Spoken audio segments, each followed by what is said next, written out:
His question is based on verse number 43 of Surah An-Najm, Huzur. That is, A'udhu billahi minash shaitanir rajim, Bismillahir Rahmanir Rahim. Wa anna ila rabbikal Muntaha. This part is selected as a question.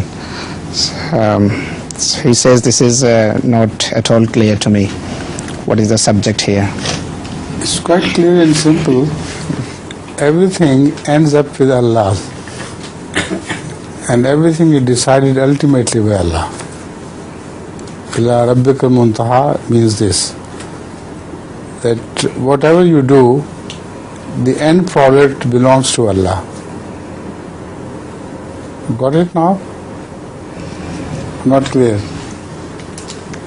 So what is the clarification you want? इनको समझाए ना पहले.